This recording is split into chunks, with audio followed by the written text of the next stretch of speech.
Hey guys, welcome back to my channel.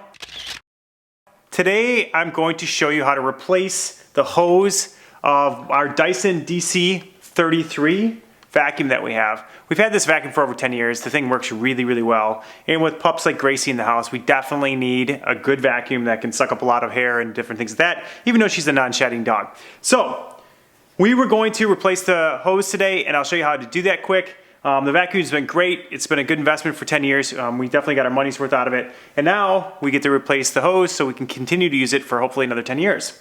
So let me show you how to do that. First thing you're gonna wanna do is unplug it so you don't have any power issues. The second thing you wanna do is remove the canister because you don't need it and it gets in the way when you're trying to replace the hose. The next thing is just to basically take the extension off, and you're going to want to extend the hose all the arm all the way, because it's got to come outside of the hose and that retracts into the hose. You want to get that out of there. The next thing that's very easy to do is you basically have a button on the back side of the top of the hose, and if you push that, it just pops right off.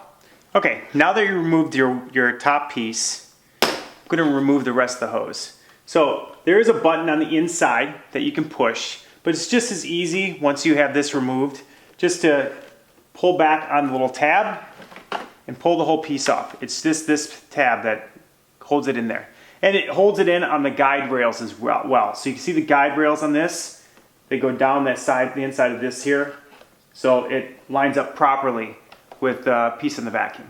So now I'm just gonna really put the new hose on in reverse order. You can buy a Dyson hose like this, which is about $35, $40. Or this is actually a knockoff of what that is, which is actually has better reviews on it because it's easier to expand the hose, and it looks exactly the same. Looks identical to the hose that I just took off that was the original Dyson hose. So I'm just going to put this hose back into it.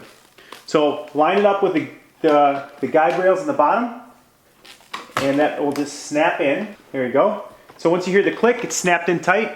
So now that piece is in tight. And then the second thing you have to do is really just get your top piece lined and listen for the click. And it's that simple. Once it's clicked in, again, you can always take it back out if you want, but once you hear the click, you know that it's in tight, and you can put everything back in reverse order. And now, because we didn't have all this tape in here, our top piece actually goes all the way down, which is nice because it's supposed to go all the way down through this hose. So that's really it. You can put your canister back on the front, which again is just one of those things that pops off, and you just have to reverse order, put those things back on. Once you hear it click, it's in, and you have a brand new hose and vacuum for this Dyson, which is the DC33. Again, I would highly recommend this vacuum. It's a lot of money up front, but we've had it for 10 years. It continuously works well for us. It doesn't get clogged, doesn't do anything. We just clean it out, and the only problem we ever had with it was this hose. As you can see, we got janky with it and thought it was gonna be this real big deal to replace it. And so we taped it all up. And clearly that's not gonna work real well for you, especially when you have the pieces all folded over and that sort of thing. So it's not gonna work really well for you. So this knockoff, I'll put a link to the description of this knockoff hose that we used that is not the original Dyson hose.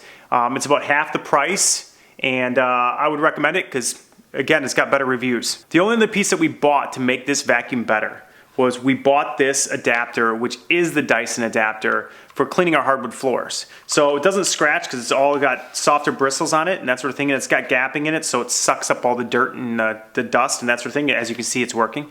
So we got that attachment. It's well worth the money. We'll put a link to this in the description as well. So we'll put a link to the hose, and we'll put a link to this hardwood floor cleaner or tile floor cleaner as well. So those are the two things I would get. Other than that, please continue to watch our channel. Give us a thumbs up. We'll see you next time. We'll do more videos and that sort of thing for you. This is a super easy thing to do. So I would do this instead of buying a brand new vacuum, that's for sure.